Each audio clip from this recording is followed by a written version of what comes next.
2021 kali ini. Sebelumnya izinkan saya memperkenalkan diri. Saya Fitria Dujanti, selaku moderator yang bertugas untuk memandu jalannya diskusi atau sharing session pada sore hari ini.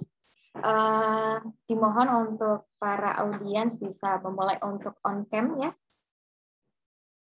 Ya, jadi pada kesempatan kali ini suatu kehormatan bagi saya bisa memandu acara Inspiring Study Session 2021 yang mengangkat tema Exploring the World of Academia, bersama dengan pemateri yang sangat luar biasa dengan segudang pengalaman prestasi, dan juga tentunya beliau akan memberikan kita motivasi untuk yang ingin melanjutkan program studi pasca sarjana dan bisa menerima beasiswa, sekaligus juga memperoleh informasi mengenai peluang akademisi go internasional. Luar biasa sekali. Baik, langsung saja. Tidak perlu berlama-lama, saya di sini selaku moderator akan membacakan serangkaian acara ISS 2021 kali ini. Acara yang pertama yakni pembukaan, acara yang kedua menyanyikan lagu Indonesia Raya, acara yang ketiga sambutan-sambutan, acara yang keempat pembacaan tata tertib, acara yang kelima pembacaan CV pembicara, acara yang keenam, sesi diskusi, dan acara yang ketujuh, closing statement dan penutup.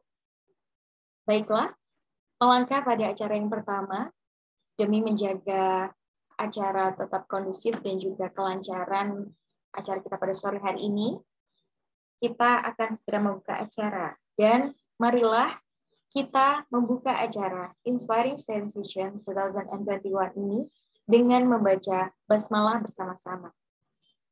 Bismillahirrahmanirrahim. Baik, setelah kita mengucapkan kata basmalah, itu artinya acara ISS 2021 sudah bisa dimulai. Melangkah acara yang selanjutnya, yakni menyanyikan lagu Indonesia Raya. Kepada panitia yang bertugas, dipersilakan untuk membagikan layar.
Baik, terima kasih banyak. Acara yang selanjutnya, yakni sambutan-sambutan. Sambutan yang pertama kepada Ketua Panitia ISS 2021, kepada Sahira Dwi Cayani. Waktu kami persilakan. Baik, terima kasih moderator atas waktunya. Assalamualaikum warahmatullahi wabarakatuh. Salam, Om Swastiastu, Namo Buddhaya, salam kebajikan. Selamat sore dan salam sejahtera bagi kita semua.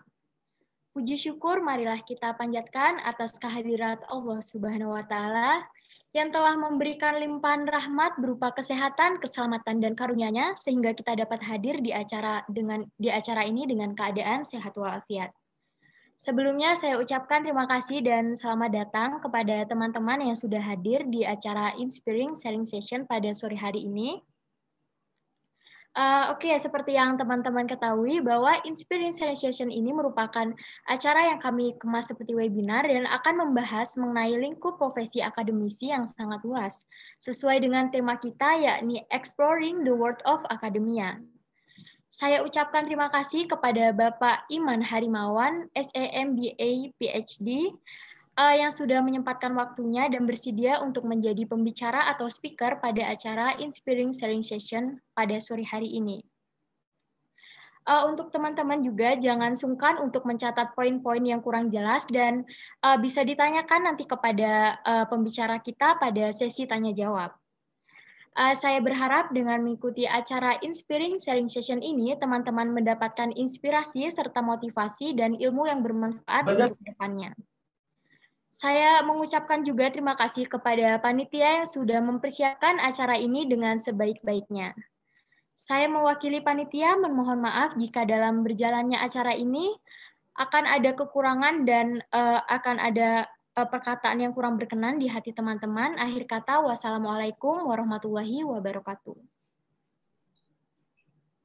Waalaikumsalam warahmatullahi wabarakatuh. Disampaikan terima kasih kepada Ketua Panitia ISS 2021. Selanjutnya yakni sambutan oleh Ketua Umum Himpunan Mahasiswa Jurusan Manajemen, yakni kepada Ahmad Busro Darujatun Islam. Waktu kami persilakan.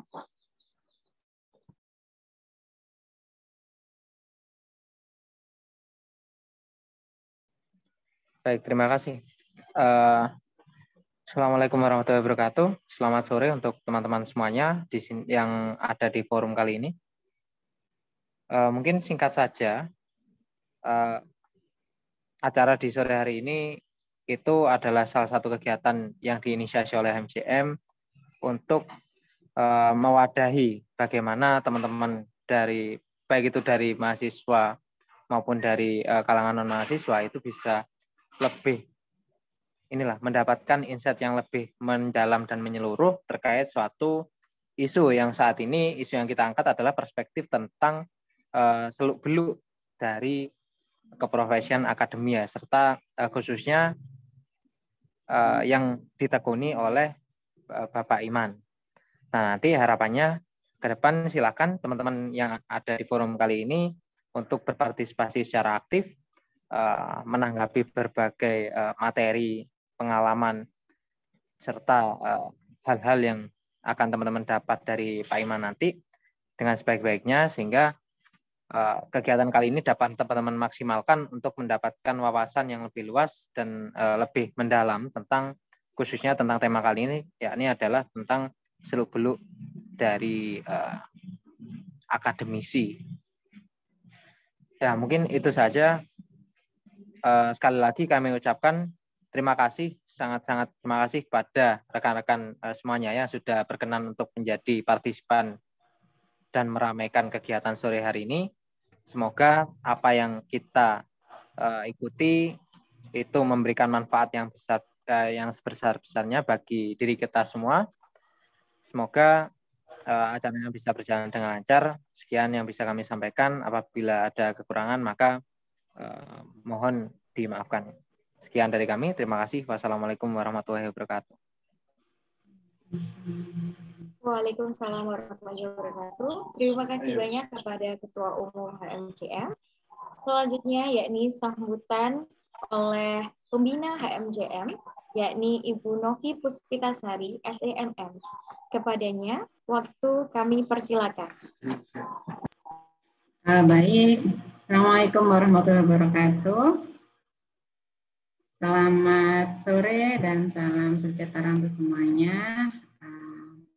Pertama-tama, marilah kita memanjatkan puji syukur kita kehadirat Allah Subhanahu wa Ta'ala. Berkat rahmat dan hidayahnya kita semua bisa berkumpul di sore ini untuk mengikuti acara Inspiring sharing session ya, yang digagas oleh HMJ Manajemen. Salam dan salawat senantiasa kita curahkan kepada junjungan kita Nabi Muhammad SAW. Berkat beliau kita masih diberi keimanan Islam sampai dengan hari ini, saat ini ya. Pertama-tama saya mengucapkan kepada panitia acara ini yang sudah dengan cepat menanggapi ya, merespon dari permintaan Bu Novi. Terima kasih sekali ya, luar biasa. Kerja tim yang solid untuk HMJM. Dan kenapa saya memberikan acara ini, karena memang ini saya yakin pasti ini sangat bermanfaat bagi kita semua. Ya. Yang kedua, kepada pengurus HMJM ya, terima kasih juga sudah mengawal terus kegiatan-kegiatan oleh HMJM, dan sejauh ini kegiatannya juga on time ya, apa yang sudah direncanakan itu bisa dijalankan. Kemudian selanjutnya untuk pemateri, wah ini adik saya, ini Pak Iman ini ya. Kalau saya manggilnya Aam, Aam itu dulu masih kecil ya, lama nggak kontak, katanya kuliah di UNER, tahu-tahu sekarang luar biasa prestasinya ya, mengalahkan Bu Novi ya. Walaupun sama-sama sudah doktor, tapi Aam ini, Pak Iman ini lulusan luar negeri ya, dari S2-nya Taiwan. Nanti silakan bisa dieksplor bagaimana bisa kuliah sampai ke mana, ke Taiwan gitu ya. Bagaimana caranya, apakah gratis ataukah biaya sendiri atau gimana, silakan nanti dieksplor ya, pengalaman di sana pasti sangat luar biasa. Dan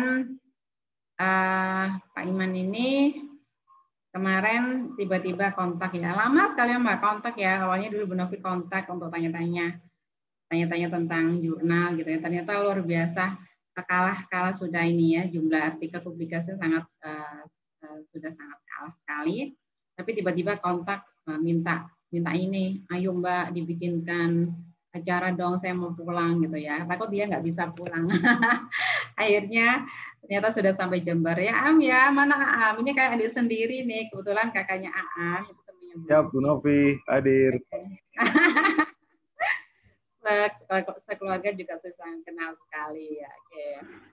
Oke, kemudian partisipannya ini dari mana? Dari FEB atau dari luar ada? Dari FEB, Bu. Dan juga FEB aja ya. Oke. Dari mana? Ada dari luar? Ada nggak? Yang dari luar, Bu. Oh, ada juga. Oke. Ya. Ya. Nanti ya kapan-kapan kalau memang sudah bisa offline kegiatannya, kalau mau mengundang Pak Am lagi boleh ya, kita bikin acara yang lebih heboh lagi gitu ya. Oke. Baiklah, jadi acara ini memang bagus ya untuk adik-adik mahasiswa yang selama ini mungkin adik-adik belum pernah paham bagaimana untuk bisa lanjut studi S2, S3, dan juga bagaimana untuk membuat karya yang bagus ya, skripsi ya, karena skripsi itu biasanya asal bikin gitu ya, padahal skripsi itu kalau diniati dibikin yang bagus itu bisa dipublikasikan sampai dengan kejuaraan internasional gitu ya. Masa nggak bangga sih kalau karyanya itu dipublikasikan ke jurnal internasional. Ini nanti silakan banyak berguru dengan Pak Iman ya. Beliau sudah sangat berpengalaman sekali untuk bisa mempublikasikan dari karya-karya skripsi ya, skripsi bimbingannya. Bu Novi sebenarnya iya sih, cuman masih nggak terlalu banyak seperti Pak Iman. Oke, mungkin itu saja sambutan dari Bu Novi. Selamat mengikuti acara ini sampai dengan tuntas, jangan ditinggalkan, karena pasti sangat bermanfaat untuk kita semuanya. Dan sekali lagi kita masih dalam bulan puasa, sudah memasuki minggu ketiga, 10 hari ketiga ya, 10 hari terakhir di bulan Ramadan, dan sebentar lagi Ramadan itu juga akan meninggalkan kita. Sedih nggak? Senang nggak? Siapa yang senang? Senang apa sedih ditinggalkan Ramadan? Senang Bu, sudah nggak puasa lagi. Gitu. Ya oke. Ada perasaan sedih, ada perasaan senang ya. Oke, ya. Semoga kita nanti tahun depan bisa ketemu lagi dengan Ramadan dan untuk tahun-tahun sebelumnya. Oke, saya akhiri dulu sambutan dari saya.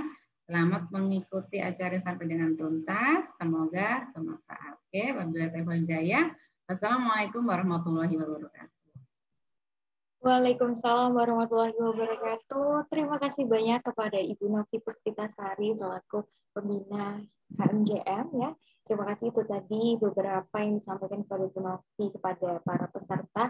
Mohon untuk diikuti dengan baik karena sangat luar biasa acara pada sore hari ini. Kapan lagi kita memperoleh ilmu secara gratis bersama dengan orang yang sangat expert dengan segudang pengalaman dan juga motivasi kepada kita yang ingin mengetahui banyak tentang studi pasca sarjana. Baik, langsung saja di sini acara selanjutnya yaitu pembacaan tata tertib. Dimohon untuk setiap peserta dapat mematuhi tata tertib yang telah ditetapkan. Saya akan membacakan tata tertib. Yang pertama, acara Inspiring Study Session 2021 Exploring the World of Academia akan dilaksanakan pada atau sedang dilaksanakan pada Jumat 7 Mei 2021 pukul 15.00 waktu Indonesia Barat sampai selesai. Yang kedua, peserta dapat memasuki Zoom Club Meeting 15 menit sebelum acara dimulai. Yang ketiga, peserta wajib menyalakan fitur on kamera dan menonaktifkan mikrofon pada saat acara berlangsung. Yang keempat, peserta wajib menggunakan virtual background yang telah disediakan. Yang kelima, peserta wajib menggunakan format nama sebagai berikut. Untuk panitia, panitia underscore nama, dan untuk peserta, yakni peserta underscore nama. Mohon yang belum mengganti format nama dapat segera menyesuaikan. Acara yang selanjutnya, mohon maaf, peserta dapat bertanya dengan mengaktifkan fitur raise hand dan menyalakan mikrofon setelah mendapatkan instruksi dari moderator atau bertanya melalui chat room Zoom dengan format nama underscore pertanyaan pada sesi tanya-jawab. Yang ketujuh, peserta wajib menjaga sikap dan tata tertib agar tetap kondusif selama kegiatan berlangsung. Dan yang terakhir, setelah acara berakhir, peserta wajib mengisi absensi yang sudah disediakan oleh panitia untuk mendapatkan e-sertifikat. Itu tadi merupakan tata tertib yang harus dipatuhi oleh setiap audiens agar menjaga acara ISS pada sore hari ini tetap kondusif dan demi kenyamanan bersama. Mohon untuk disimak baik-baik agar ilmu yang diberikan oleh Bapak Iman Herimawan, MBA PhD, dapat benar-benar terserap dan juga bermanfaat bagi teman-teman. Baik, langsung saja. Selanjutnya kita akan memasuki sesi diskusi.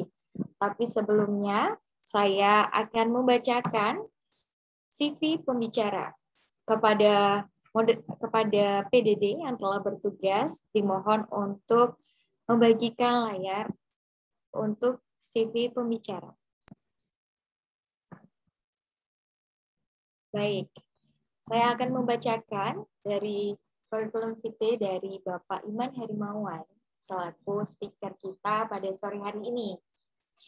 Beliau merupakan Head of Erlangga Global Engagement Office Universitas Erlangga, dan beliau mengawali karirnya dan juga menempuh program studi sarjananya di Universitas Erlangga dan memperoleh gelar sarjana pada tahun 2006. Kemudian beliau melanjutkan program studi pasca sarjananya di Universitas Chengkung Universitas in Taiwan dan memperoleh gelar BA atau MBA pada tahun 2009. Selanjutnya beliau melanjutkan program studi pasca sarjana S3-nya dan memperoleh gelar PhD di Universitas Hong Kong di Hong Kong pada tahun 2006. Mohon maaf, saya ralat, 2016. Beliau merupakan Head of Erlangga Global Engagement Universitas Erlangga start October 2020 until present. Undergraduate Program Coordinator in Accounting, Faculty of Economic and Business, Universitas Airlangga, start 2017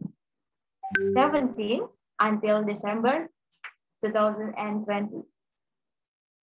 Deputy Head of Journal Development and Scientific Publication Center, Universitas Airlangga pada tahun 2018 sampai Oktober 2020.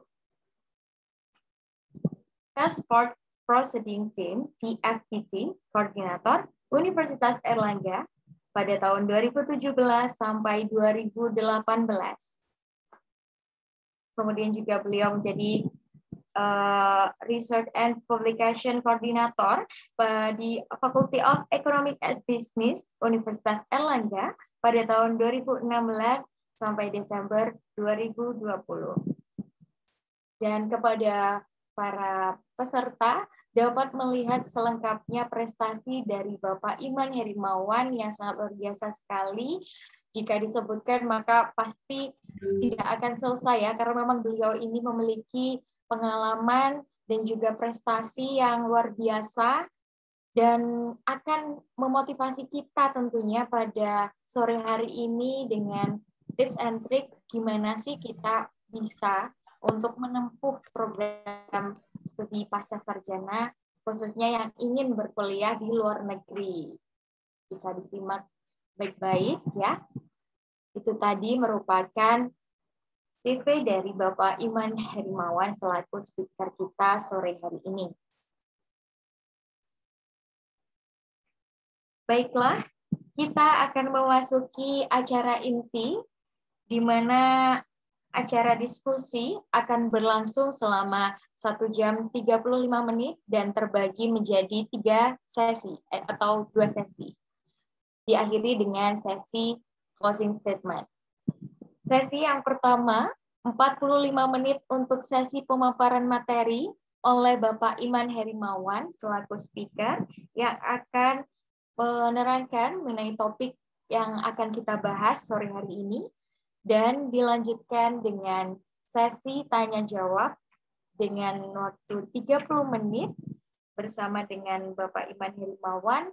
Kepada para audiens dipersiapkan dan disimak baik-baik. Jika ada pertanyaan yang ingin dilayangkan bisa melalui chat Zoom maupun nanti pada saat sesi tanya jawab. Baiklah, langsung saja kita akan memasuki sesi diskusi. Sesi yang pertama yakni sesi pemaparan materi kepada Bapak Iman Herimawan, SE, MBA, PhD. Kami persilakan. Baik, terima kasih Mbak Fitria. Mohon izin, suara saya sudah bisa didengar? Bisa, Bapak. Baik, terima kasih sebelumnya atas waktunya. Perkenalkan, nama saya Iman Herimawan. Tadi nice wordings-nya dari pembawa acara ya, sudah membacakan dan memperkenalkan saya. Terima kasih. Yang saya hormati Bu Dr. Novi Puspitasari, SEMN. Biasa saya panggil Mbak Novi ya. Terima kasih Mbak Novi udah. Ya, Mbak, makasih atas kesempatannya. Saya jadi Kiku manggilnya kayak gini nih ya. Oke. Aja, panggil aja Mbak. Siap. Oke. Yang saya banggakan teman-teman himpunan ya. Saya juga di himpunan dulu pada saat di Unair. Banyak sekali learning proses yang saya dapatkan. Saya yakin di bawah arahan Bu Novi, kalian juga dapat bekal yang cukup untuk bisa sukses ke depannya. Kemudian rekan-rekan peserta yang saya banggakan, mudah-mudahan kita bisa sharing di sini ya. Jadi bagi saya learning adalah long life process. Jadi kita bisa sharing, kita bisa belajar dan senang sekali karena sekarang saya juga di Airlangga Global Engagement, staff saya masih muda-muda juga. Kemudian nanti saya akan cerita tentang aktivitas saya yang lain di mana, dan kebanyakan juga staff saya muda-muda, baru lulus S1 atau bahkan masih mahasiswa. Jadi memperkaya ini ya, gimana caranya kita bisa blending antar generasi, itu juga salah satu hal yang menarik untuk kita belajar bersama nanti. Saya di Departemen Akuntansi, Fakultas Ekonomi dan Bisnis Universitas Airlangga. Sekarang diamanai jadi ketua di Erlangga Global Engagement atau kantor urusan internasionalnya UNAIR. Jadi kalau ada urusan internasional, bikin MOU, ngurus kerja sama double degree, ngirim dosen, datengin dosen dari luar negeri, mahasiswa luar negeri, mahasiswa asing masuk, itu lewat direktorat, lewat lembaga saya. Nah, baik. Oke, saya mulai sedikit. Jadi, salah satu aktivitas saya sekarang adalah saya engage dengan para milenial dengan satu isu yang mungkin sedang banyak didiskusikan. Sekarang sering kita sebut dengan ESG. ESG itu Environmental, Social, and Governance.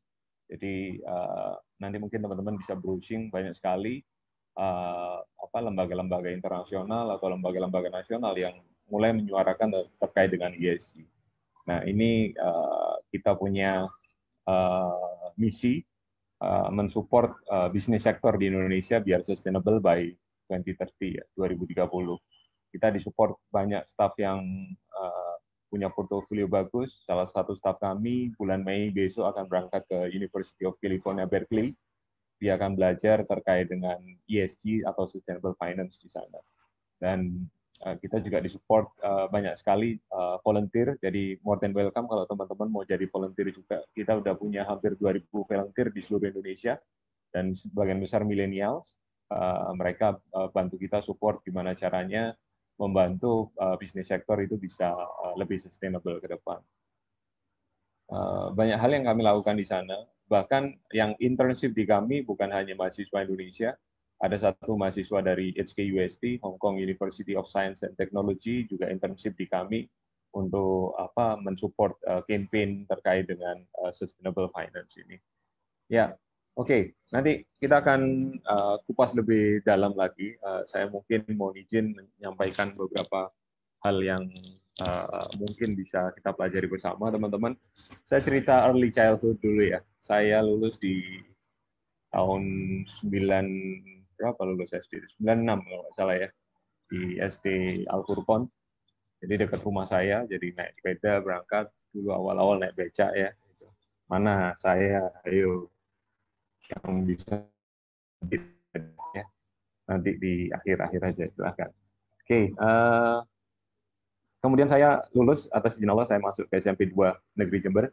Lulus ya, alhamdulillah lulus cukup menarik ya. Saya lulus, danem saya nomor 2 se-Jember waktu itu. Ya, dulu danem ya. Saya nggak tahu sekarang nem ya. Ya itulah pokoknya.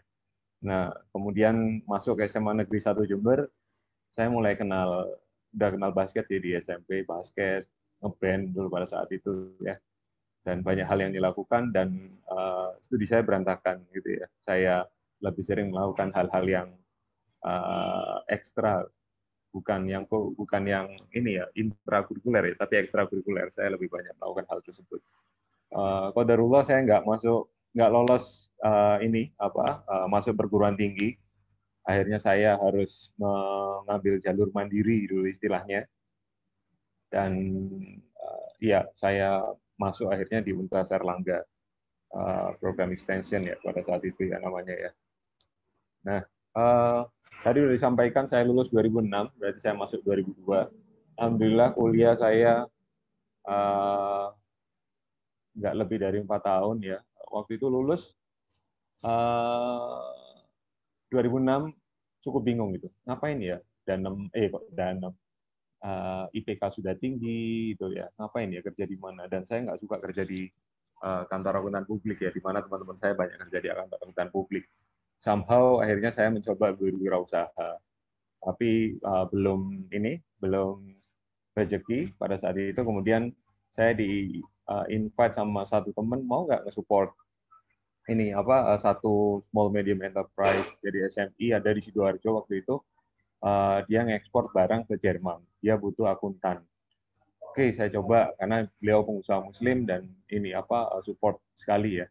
Akhirnya saya masuk, alhamdulillah ini family business ya, jadi bisnis keluarga. Nggak sampai 2 bulan itu kalau nggak salah saya dikasih surat pemecatan ya, saya dipecat itu, nggak sampai 2 bulan. Jadi itu saya ingat sekitar awal tahun kalau nggak salah. 2006 akhir tahun saya masuk, nggak sampai 2 bulan saya dipecat, 1,5 bulan kalau nggak salah. Dipanggil, mohon maaf Mas, nggak bisa terus lagi di sini. Itu saya menjalani hari-hari berangkat ke tempat kerja itu 1 jam dari tempat kos saya. Terus selama kurang lebih 1,5 bulan, saya merenung kok hidup saya jadinya kayak gini ya. Sudah aktif di organisasi, sudah IP sudah tinggi, tapi kok kayak gini ya, must be something wrong ini kayaknya. Nah, akhirnya saya pulang ke Jember ke orang tua saya. Saya alhamdulillah banyak kenal kawan kakak-kakak saya ya, Mbak Novi ini juga salah satu yang menginspirasi saya. Oh, jadi dosen ya. Jadi secara tidak langsung juga di alam bawah sadar saya, oh iya ada karir sebagai dosen ya. Nah, akhirnya saya pulang ke rumah ke Jember, kemudian saya coba ngobrol sama orang tua saya tanya, Bapak, saya panggilnya Papa Mama ya, Papa Mama, ridhonya saya jadi apa? Kalau memang ridho saya kerja di Surabaya, saya akan cari kerjaan di Surabaya. Kalau di Jember ya saya akan pulang ke Jember. Jadi biar saya bisa fokus ya meniti karir saya. Udah kamu di pembicaraan itu berakhir dengan udah kamu di Surabaya aja jadi dosen. Buat dosen, saya nggak pernah kepikiran jadi dosen pada saat itu. Akhirnya atas izin Allah bulan Januari kalau nggak saya kembali ke Surabaya.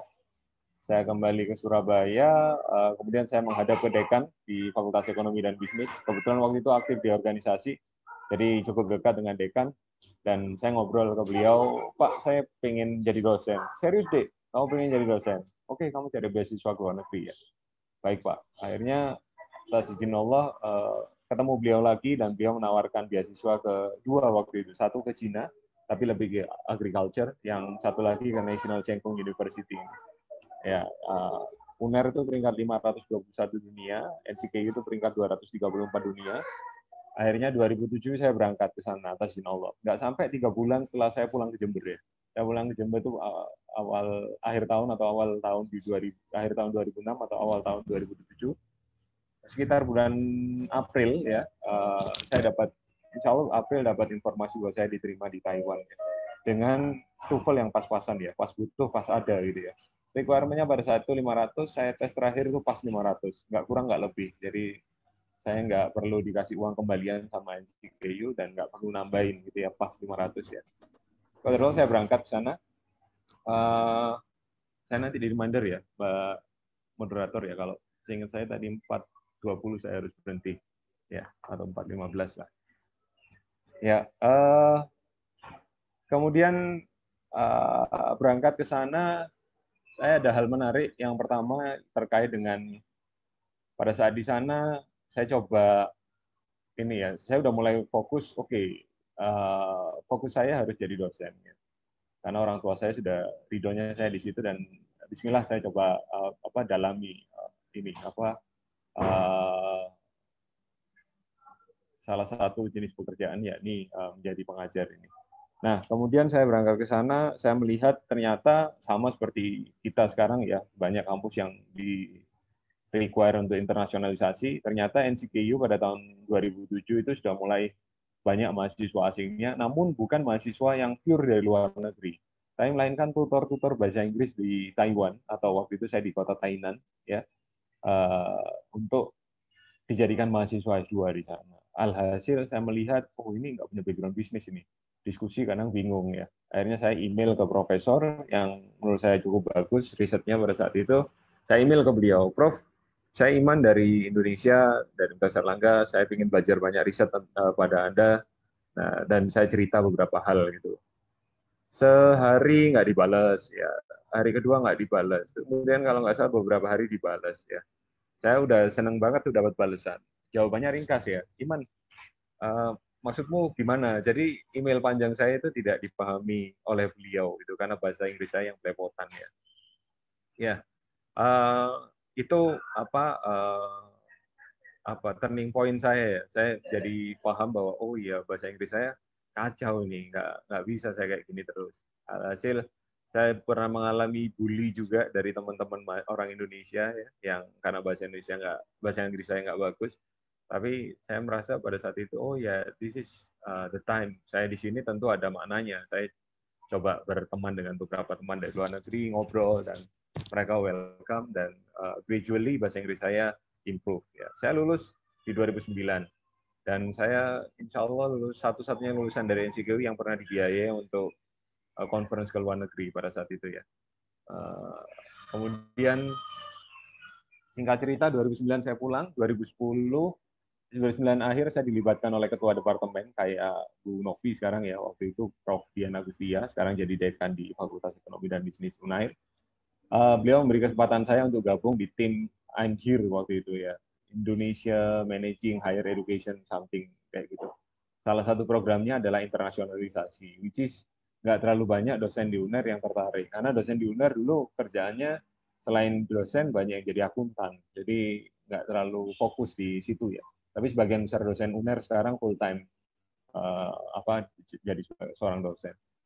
Nah, alhasil dari situ saya amanahi mau nggak pegang beberapa kegiatan internasional. Wah, bismillah. Saya ambil aja gitu. Dan waktu itu saya diminta untuk mendesain. Nah, saya selalu ketika diberi kesempatan saya coba relate dengan personal goal saya. Personal goal saya apa? Oh, pada saat itu saya cari S3 ya.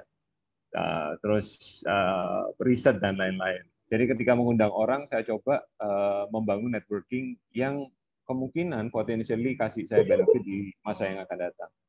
Nah, alhasil saya ingat pada saat di Cengkung itu ada satu visiting professor namanya John Nolan dari Queensland University of Technology di Australia.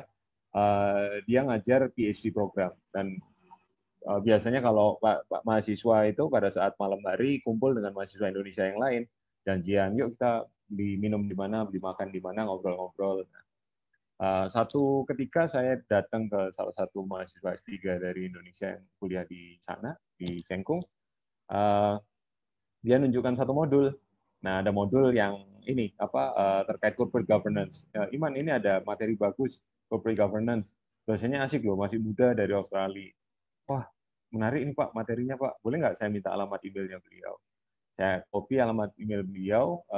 Waktu itu masih nggak ada ini ya, BlackBerry dan lain-lain masih belum ada kalau nggak 2007 ya. Masih pakai SMS gitu ya. Jadi saya catat, insya Allah di handphone pada saat itu. Kemudian saya email, Hai John, saya Iman. Saya lihat kamu jadi visiting professor di NCKU.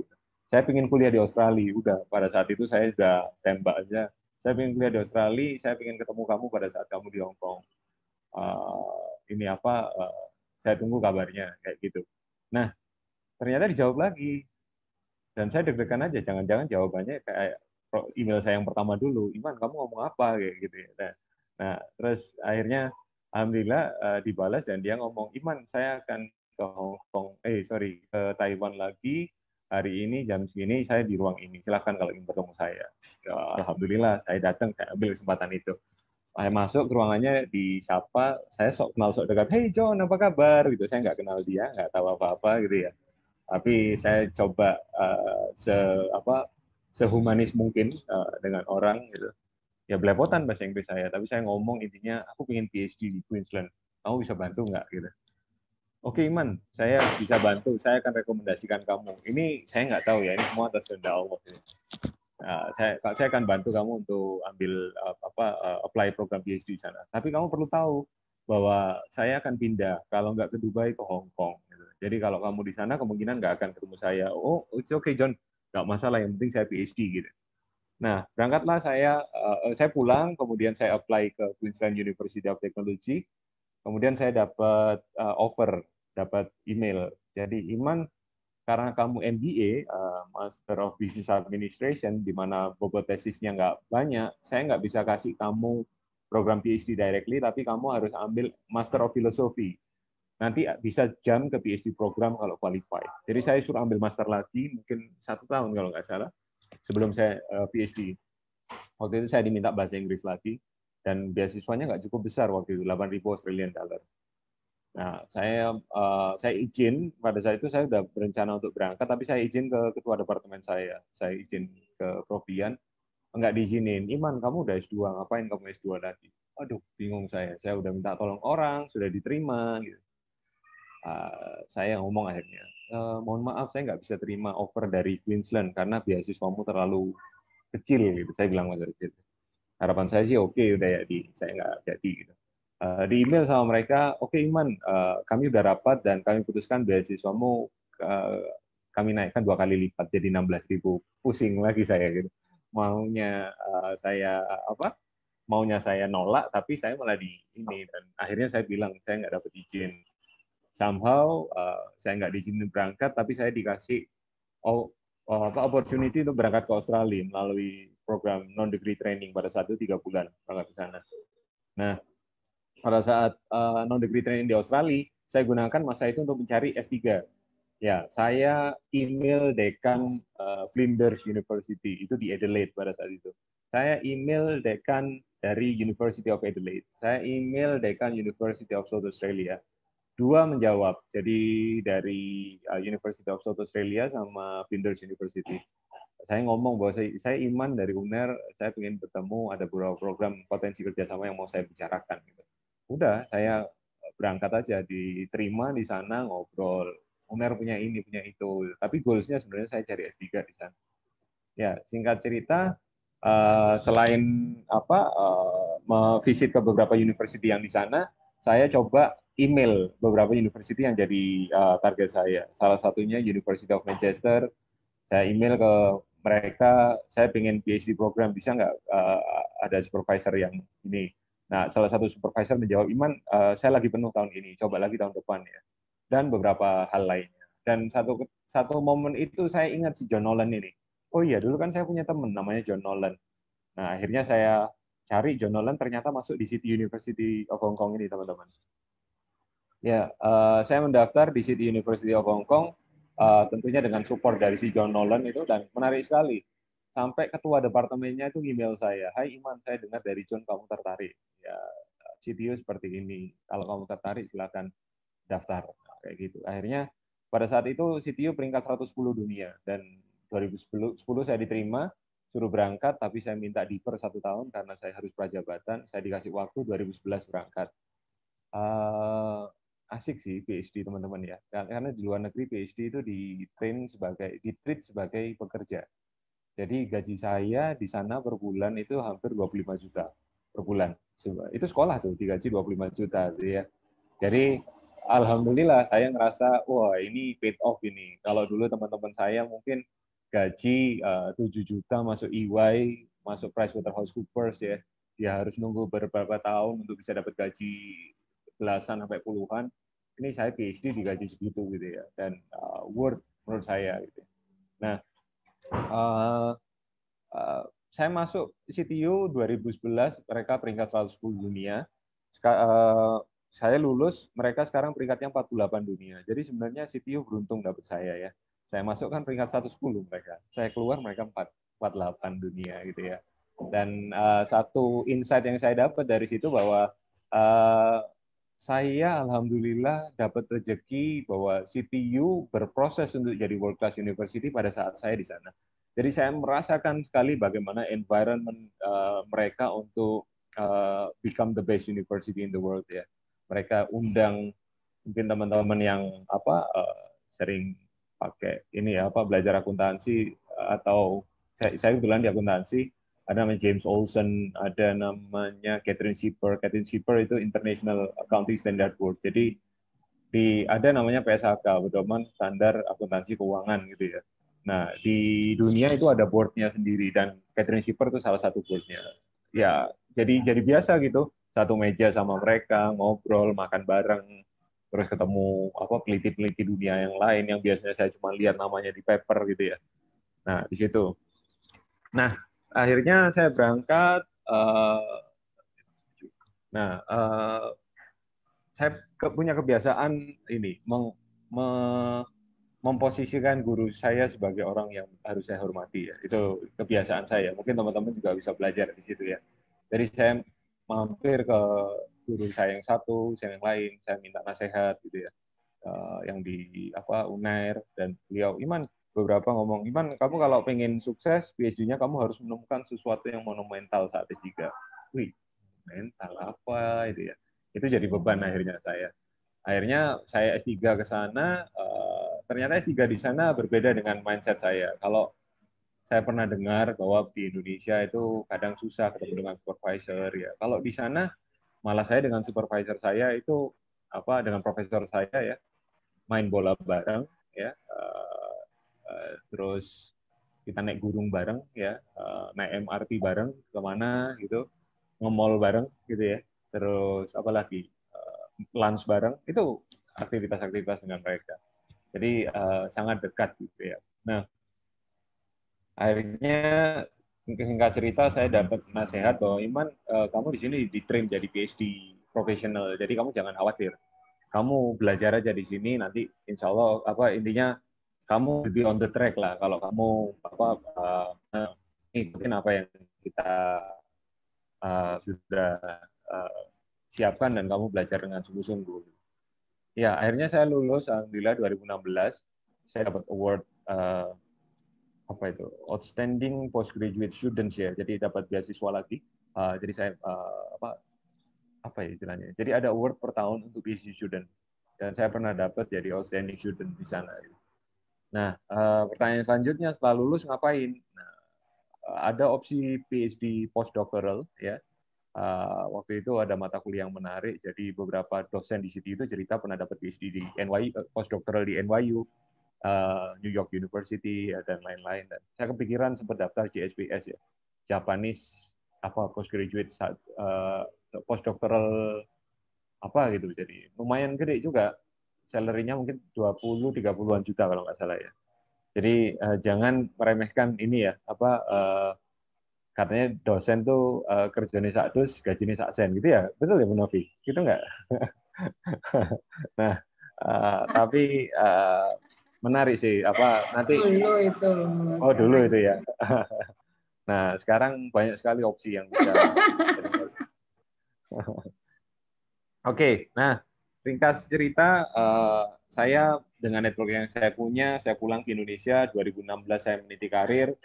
Ya, otomatis saya mulai karir saya di 2016 ya. Dengan network yang saya punya, saya coba kontak kawan-kawan saya, dan ini daftar invitasi yang pernah saya terima dan saya pernah berkunjung ke ini beberapa saja ya. Ada yang lain yang mungkin tidak terdokumentasi seperti conference dan lain-lain. 2017 saya di-invite sama teman saya ke Australia, Queensland University of Technology, di mana saya dulu pernah mau dapat beasiswa di situ. Kemudian dari 2018 saya ke Macau, University of Macau. Kemudian 2018 saya dibelikan tiket pesawat dan dikasih akomodasi untuk stay di Deakin University selama, saya lupa, hampir 10 hari kalau nggak salah, gitu ya, sama kolega saya di sana. Kemudian Pertin saya diundang, kemudian saya diundang teman saya di University of Sussex di United Kingdom, dan terakhir kemarin sebelum pandemi saya diundang ke Amerika sama salah satu teman saya untuk jadi visiting professor di sana. Nah, sudah ada beberapa plan ke Dubai, kembali ke Inggris lagi, kembali ke Deakin lagi, dan Malaysia ya. Tapi qadarullah karena pandemi harus bersabar dahulu ya. Nah, ini beberapa hal yang kami lakukan. Nah, kemudian ini 2016 saya tadi cerita saya meniti karir, alhamdulillah teman-teman. Saya di dua pusat kajian sekarang, Center for Political Economy and Business Research, dan satu center yang tadi Instagramnya kalian lihat ya. Nah, total sampai sekarang mungkin hampir 10 miliar dana yang kami dapat dari UNAIR, pemerintah maupun kampus di luar negeri ya. Dana-dana ini kita gunakan untuk meneliti, dan dengan dana-dana ini juga kami memberikan mahasiswa, mungkin hampir 15 mahasiswa yang sudah kami sekolahkan S2 di UNAIR. Beberapa kami berangkatkan conference ke Jepang, ke Malaysia, kemudian ke mana lagi itu, Jepang, Malaysia, Sri Lanka ya. Mereka kita biayai untuk prosesnya, termasuk yang besok berangkat ke University of California Berkeley itu juga dari uang pusat kajian seperti ini. Dan menarik sekali karena tadi kalau disebutkan Bu Novi bahwa saya publikasinya banyak, saya nggak bisa bilang itu kerjaan saya sendiri, tapi ada kontribusi mahasiswa-mahasiswa yang di pusat kajian saya, dan ada kontribusi dari partner-partner saya di luar negeri. Hampir 40% lebih paper saya itu ditulis bersama kolega di luar negeri. Ini profil saya, Scopus terakhir publikasi, ini kalian teman-teman bisa lihat di 2016, saya hanya dua artikel ya. Kemudian di tahun lalu cukup banyak, 26 artikel. Nggak jalan, filenya nggak jalan. Nggak jalan filenya. Oke, sebentar. Saya stop share dulu ya, biar Stop share dulu ya.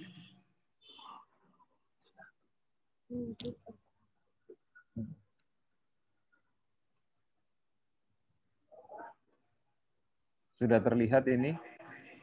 Belum? Oke, sudah. Sudah. Bentar, saya share kembali.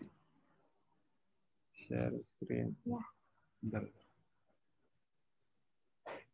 Kemudian terlihat. Oke. Ya. Oke. Slide ini kelihatan nggak tadi? Sekarang kelihatan. Yang tadi enggak? Sekarang kelihatan. Oke. Ini tadi saya flashback sedikit ya. Ini S1, S2, S3 saya, terus postdoctoral. Ini kemudian ini track record visiting fellow saya ke luar negeri. Kemudian ini research grant yang kami terima, project terbaru ESGI. Jadi UNER ingin punya seperti University of Pennsylvania. Jadi tahun lalu saya diminta pitching Bu Novi sama Pak Rektor. Jadi beberapa orang dari UNER diundang untuk apa yang bisa kamu kontribusikan untuk UNER. Intinya kayak gitu. Saya menyebutkan itu, saya ingin UNER jadi pusat database penelitian di Indonesia terkait dengan akuntansi dan keuangan. Nah, kemudian saya minta duit 4,3 miliar sama UNER dan dikasih duit 4,3 miliar sama UNER. Ya udah, saya jalanin sekarang. Nah, itu proyek yang sedang saya lakukan sekarang sama teman-teman di UNAIR. Ya, dan ini alhamdulillah tahun ini saya dapat hampir 700 juta Bu Novi terkait Cimitapmas. Wow. Ya, jadi terus kita dapat juga dari UNER mungkin 400-an juta ya penelitian, dana penelitian itu cukup untuk membiayai mahasiswa sekolah lanjut. Ini kita juga akan memberangkatkan mahasiswa untuk double degree S3 dengan Swinburne University di kebetulan Ristek BRIN ada kerjasama dengan mereka. Nah, ini profil saya, track record 2016 2 penelitian, naik puncaknya tahun kemarin 26 artikel ya. Sekarang saya punya mungkin 3-4 publikasi tahun ini, dan ada sekitar mungkin 30-40 paper yang sedang kita lakukan bersama. Ada yang sudah disubmit ke Scopus, ada yang sudah submit ke Sinta, dan banyak lainnya. Nah, ini Google Scholar saya kurang lebih sama. Dan ini profil Sinta. Ya alhamdulillah tahun kemarin dapat award dari Ristek BRIN, peneliti nomor 1 di Indonesia untuk sosial dan humaniora tahun kemarin. Wow, ternyata. Nah, ya saya kalau melihat saya gini, adik-adik harus melihat bahwa saya muridnya Bu Novi ya. Jadi jangan salah ya. Ya. Ya. Ini karir leadership saya. Jadi menurut saya kalau teman-teman juga pengen sukses di bidang yang kalian tekuni, jadi jangan lupa leadership itu juga penting. Ini Bu Novi juga salah contoh yang bagus. Beliau di Kajur ya, ketua jurusan atau ketua departemen. Itu juga bukan hal yang mudah di situ. Jadi kalau dosen cuma ngomong theoretical nanti di challenge ya. Dosen cuma ngomong gitu aja nggak pernah praktek gitu kan. Nah, itu jadi challenge bagi teman-teman dosen untuk bisa membuktikan. Saya editor-in-chief di Asian Journal of Accounting Research. Ini lagi submit Scopus. Mudah-mudahan Juni ini udah masuk Scopus. Saya mendirikan jurnal itu di Juli 2015 di bawah Departemen Akuntansi UNER. Saya reviewer banyak jurnal juga. Kemudian koordinator riset di Fakultas Ekonomi sampai Desember tahun kemarin. Kemudian jadi koordinator di universitas untuk percepatan publikasi di 2 tahun ya, kemudian jadi KPS kayak mungkin kalau S1 akuntansi UNED Pak Agung ya, sampai Desember tahun kemarin. Kemudian saya jadi sekretarisnya ini Pusat Pengembangan Jurnal dan Publikasi. Nah, kemudian saya jadi ketua pusat kajian di Center for Environmental, Social and Governance Studies. Dan terakhir saya di Head of Erlangga Global Engagement sekarang. Kalau ditanya aktivitasnya ngapain aja, aktivitasnya ya sebagian besar ya di AGE dan di riset ya. Ngajar, saya ngajar, ini saya lagi initiate kelas, join lecture. Jadi karena saya di Airlangga Global Engagement, saya sedang menginisiasi kelas-kelas join lecture. Jadi saya akan menawarkan grant pada dosen-dosen di UNAIR, mungkin sekitar 30-50 juta grantnya. Tapi mereka harus bisa mendeliver kelas 2 negara. Ya, misal kerjasama dengan dosen di Malaysia, kelasnya digabung, ya UTS yang ngajar teman-teman dari UNAIR, UAS teman-teman dari Malaysia, dan seperti itu. Jadi untuk meningkatkan engagement internasionalisasi di UNAIR. Dan banyak aktivitas-aktivitas yang ini. Jangan lupa ya mahasiswa UNED, ini ada ISMA sekarang namanya. Saya kemarin diundang Pokja, kelompok kerjanya dari Kementerian Pendidikan dan Kebudayaan. Jadi Mas Menteri itu minta memberangkatkan 1.000 mahasiswa Indonesia tahun ini September ke luar negeri. Saya salah satu tim yang diundang oleh Pokjanya, dan tanggal 10 nanti mulai pendaftaran. Jadi semaksimalnya mahasiswa untuk mendaftar agar dapat kesempatan ya. Karena ini nggak hanya privilege untuk kampus-kampus tertentu, tapi seluruh mahasiswa bisa mendaftar. Jadi jangan lupa untuk mendaftar program ISMA. Nanti infonya saya share ke Bu Novi terkait dengan ISMA ini. 1.000 mahasiswa? Betul, 1.000 mahasiswa Bu Novi. Tahun depan angkanya naik Bu Novi. 10.000 mahasiswa akan diberangkatkan ke luar negeri dan seluruhnya dibiayai oleh Kemendikbud.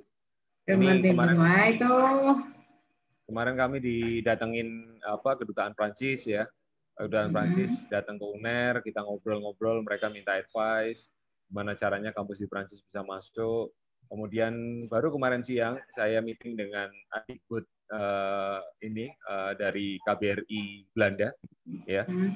Sama. Jadi cukup menarik ya teman-teman ya, ketika kita coba cari peluang, ternyata peluang beasiswa itu buahnya sekali dan di mana-mana, dan juga peluang untuk berkarir di luar negeri itu juga banyak dan di mana-mana.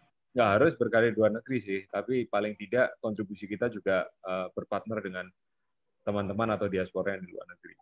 Key points-nya ya, nanti kita banyak diskusi aja. Menurut saya jangan lupa ya, ridho orang tua itu nomor 1. Itu saya sih tahu kan tadi karir saya ya, sempat kalau dibilang senang belajar, saya nggak terlalu senang ya, tapi ya alhamdulillah dimudahkan dalam proses belajar. Tapi sempat jatuh juga itu, tapi karena ridho orang tua akhirnya bisa bounce back lagi ya, rebound. Kemudian pahami apa core competence yang ingin kalian miliki ya. Ya, kalau kalian sudah tahu core kompetensinya, nanti jualan diri kalian tuh lebih enak gitu ya. Sekarang saya kalau mau riset sama orang luar negeri, saya tinggal jual portofolio saya gitu. Kalau dulu saya harus ketok pintu, saya harus menjelaskan, bawa nama sana, bawa nama sini, minta rekomendasi sana, rekomendasi sini. Kalau sekarang, alhamdulillah, insya Allah malah mungkin bisa merekomendasikan. Nah, core competence itu penting untuk kita bisa diterima, karena menimbulkan trust juga. Dan yang selanjutnya kolaborasi. Ya, jangan melakukan semuanya sendiri. Saya cukup surprise waktu pulang ke Indonesia, sempat mau initiate webinar series ya. Tapi bukan webinar dulu, seminar series karena masih offline. Sharing ide antar universitas. Tapi ada yang mencibir, oh jangan, nanti idemu dicuri sama orang. Waduh, kok kayak gitu ya. Padahal di luar negeri hampir tiap minggu kita ada seminar series untuk sharing, ada namanya Brown Bag Seminar. Brown Bag Seminar tuh, misal saya punya ide nih, saya ngundang teman-teman datang yuk, Bu Novi datang juga ya, saya punya ide dan butuh masukan Anda. Tapi makanannya bawa sendiri-sendiri yang diundang. Itu namanya Brown Bag Seminar. Nah, jadi itu culture yang menarik juga ya. Jadi nggak terlalu memberatkan orang, tapi juga kita jadi learning prosesnya tumbuh di situ. Kolaborasi itu penting. Kemudian yang keempat, global perspective. Global perspective itu bahasa Inggris itu syarat dasar. Tadi kalian udah tahu juga, saya pernah mentok juga dengan bahasa Inggris sampai orang yang saya email juga nggak paham tentang apa yang saya omongkan gitu ya. Tapi dengan memaksa diri saya bicara, akhirnya walaupun sekarang saya ditanya, Mas Iman ini coba dicek grammarnya gimana, saya nggak bisa. Tapi kalau ditanya ini sudah enak nggak dibaca, saya bisa. Gitu. Kalau nulis bahasa Inggris, saya pun juga pakai itu. Saya nggak paham grammarnya apa itu. Jadi nulis jurnal berbahasa Inggris, disertasi saya pun juga saya tulis, ini enak nggak dibaca. Kalau kalimat orang lain kayak, oh iya enak kayaknya. Udah tulis, kasihin proofreader nanti ya. Seperti itu. Nah, yang terakhir leadership teman-teman. Ya, leaders itu serve ya. Jadi leaders itu bukan hanya pointing orang untuk melakukan sesuatu.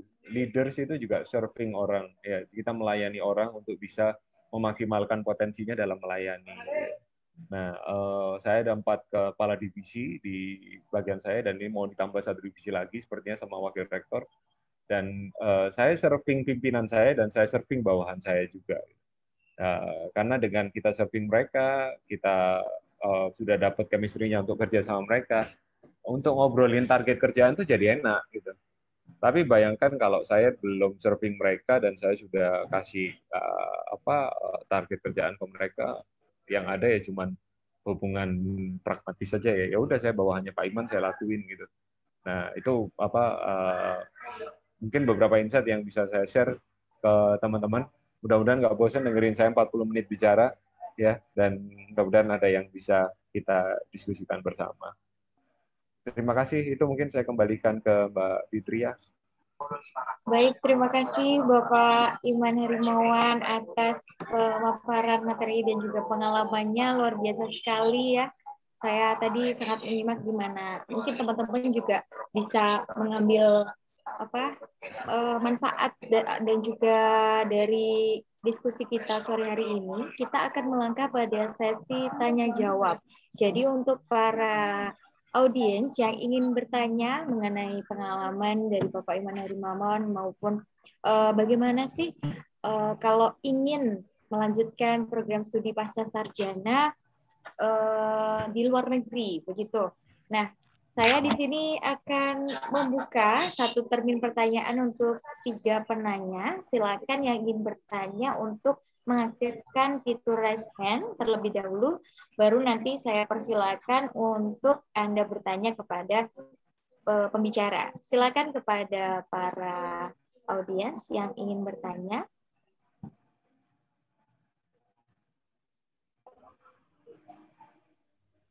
Yang tanya nanti dapat GoPay ya. Nanti Mbak Fitria tolong dicatat ya, dapat voucher GoPay 1 pertanyaan 50.000. Wah, luar biasa. Baik, Bapak. Ayo tanya. Nah, ini harus semangat nih ya. Ini Bapak Iman Herimawan ini sudah memberikan privilege dan juga hadiah reward untuk yang bertanya. Jadi kapan lagi bisa dapat ilmu, bisa dapat motivasi, dapat juga GoPay 50.000. Silakan. Oh, ini sudah ada penanya yang bertanya. Wah, ini dari panitianya terlebih dahulu nih ya. Eka Reza. Panitia potong 50% ya, Panitia. Panitia apa? Iya, ini panitianya ini kok semangat sekali sepertinya. Silakan. Pada Pak. Eka Reza. Ya, sebelumnya terima kasih atas waktunya. Perkenalkan, nama saya Eka Reza Falevi dari S1 Manajemen. Saya ingin menanyakan terkait dengan bagaimana peran pemerintah dalam proses apply beasiswa ke luar negeri. Kan tadi Bapaknya sering bilang ada supervisornya kan Pak. Nah itu bagaimana peran pemerintah dalam proses apply beasiswanya tersebut. Terus kan apalagi sekarang beasiswa pendidikan Indonesia atau yang didanai oleh LPDP itu kan sudah dibuka mulai tanggal 2 Mei itu. Nah, itu tips dan triknya itu bagaimana, Pak? Terima kasih, Pak. Oke, baik. Mungkin bisa ditampung terlebih dahulu. Nanti saya akan bacakan kembali pertanyaan dari Eka Reza. Selanjutnya dari Anda Rahmawan, silakan memaparkan pertanyaannya. Ya, baik. Terima kasih sebenarnya moderator. Baik Pak, mungkin pertanyaan saya seputar ini ya Pak. Kan untuk bisa mendapatkan suatu rekomendasi dari seseorang itu artinya ada suatu kompetensi diri dan juga kualifikasi diri yang harus dikembangkan Pak. Nah mungkin untuk lebih tepatnya nanti ketika seorang mahasiswa ini akan melanjutkan studi atau memiliki keinginan studi ke luar negeri, untuk kualifikasi diri yang harus dikembangkan dalam dirinya itu apakah hanya berbasis dalam akademis, soft skill itu saja, atau ada kualifikasi lain yang harus dikembangkan sehingga dapat menjadi nilai tawar dalam rekomendasi tersebut, Pak? Oke, monggo Mbak Fitria dulu. Ini langsung dijawab atau? Baik, untuk dua penanya terlebih dahulu ya. Silakan kepada Bapak Iman Hilmawan. Pertanyaan pertama dari Eka Reza tadi, bagaimana apply pemerintah atau peran pemerintah dalam program studi S2 di luar negeri ini, karena LPDP sudah membuka pendaftaran, atau mungkin bisa dibantu dijawab kepada Bapak Iman Hilmawan. Kami persilakan.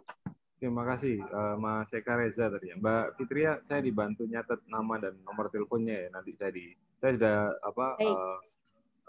chat Mbak Fitria, nomor HP saya nanti bisa dikirimkan ke saya.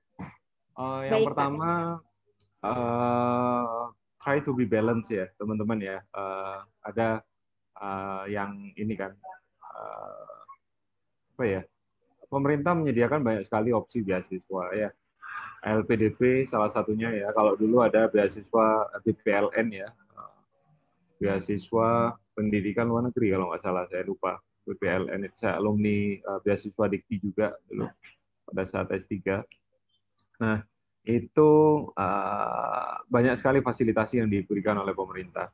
Sering-sering masuk ke websitenya LPDP dan juga Kemendikbud ya. Sekarang higher education kan masuk Kemendikbud. Di sana banyak opsi untuk beasiswa. Ya. Saya sering mendapat informasi beasiswa negara mana buka, diinfokan ke Kemendikbud ya, dulu Kemenristek Dikti. Jadi itu hal-hal yang perlu diperhatikan. Tapi kita perlu mawas diri juga ya, jangan sampai capek. Jadi kalau pelamar pekerjaan itu kan ada yang dia jago banget melamar pekerjaan, tapi nggak ada yang nyantol. Ya, pekerjaannya saya nggak keterima sih, itu bisa jadi karena kita nggak mawas diri juga ya, kita kurang mawas diri juga. Saya dulu merasa bahwa bahasa Inggris saya nggak bagus ya. Kalau saya compete di Fulbright, compete di ADS ya, Australia, compete di DAAD dan lain-lain, itu saya pikir kok saya effortnya terlalu berat ya, karena naturally persiapan saya tentang bahasa Inggris kurang maksimal dibandingkan teman-teman yang lain. Itu retrospeksi saya yang pertama. Retrospeksi saya yang kedua, saya punya kemampuan lobbying. Nah, saya ngerasa bahwa aku bisa deh lobby ini. Saya bisa deh approaching ini, approaching sana untuk dapat opportunity. Termasuk yang ketemu dengan John Nolan tadi.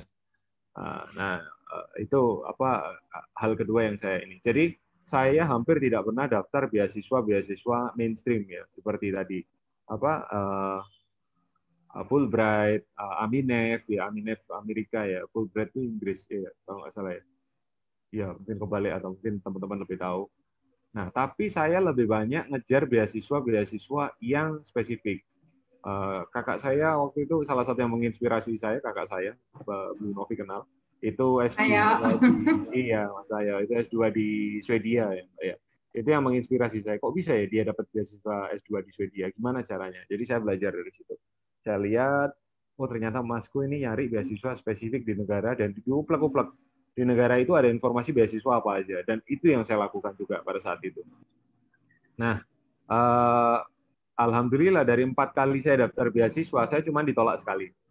Ya, kalau bisa jadi kalau saya daftar Aminef, ADS, Fulbright, saya ditolak berkali-kali dan painful, ya, painful dan waktu saya habis. Nah itu yang bikin para pejuang beasiswa ini tidak lanjut cari beasiswa karena ngerasa, aduh udah lamaan ini, saya nggak dapat ijazah S2, nanti ijazahnya juga susah ini ya, nikahnya juga mundurnya kelamaan ini.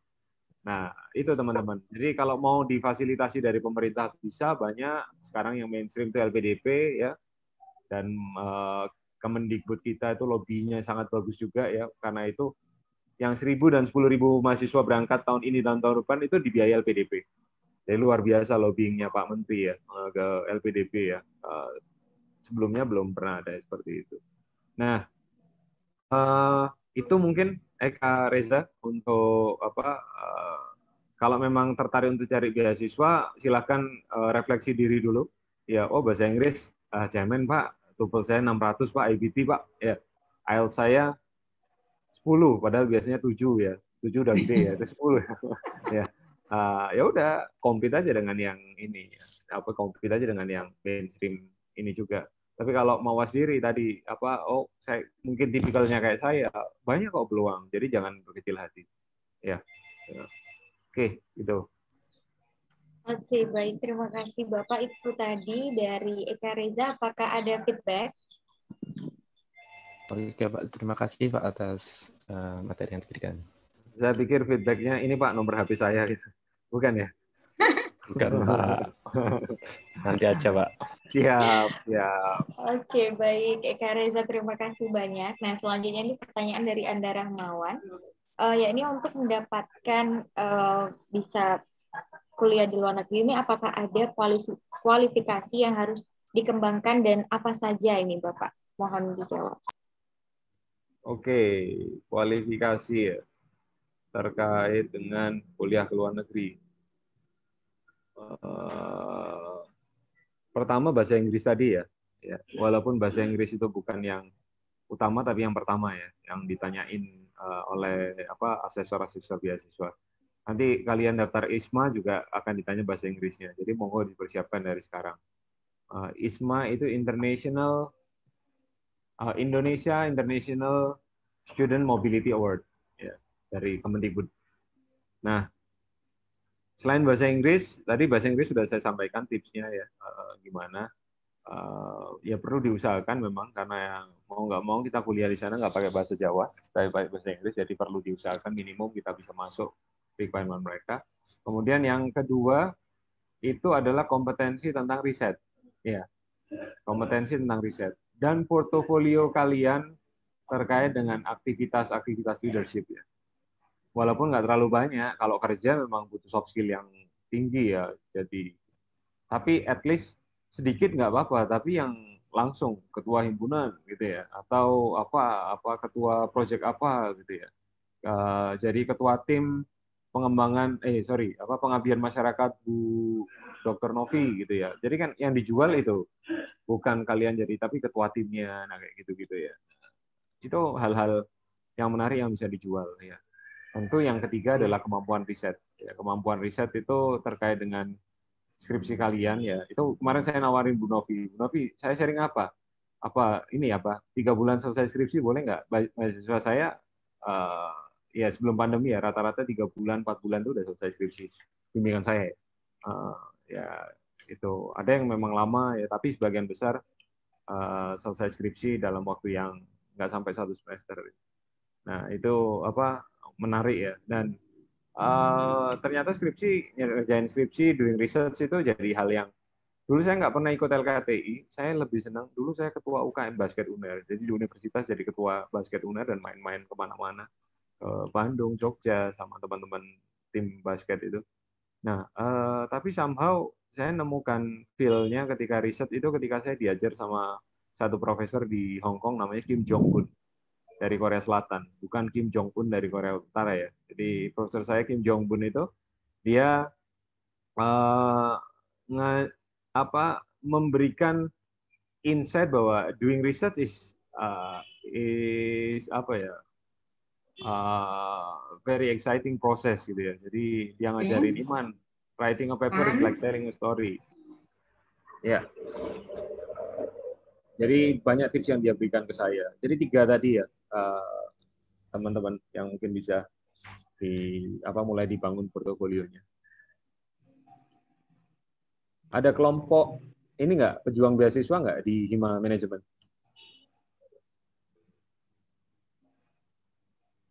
Tidak ada, Pak. Belum ada. Nggak ada. Oh, belum ada. Itu habis Lebaran harus dibikin itu. Bu Novi kasih perintah Hima itu suruh bikin. Sayang dong nggak punya komunitas untuk cari beasiswa bareng-bareng ya.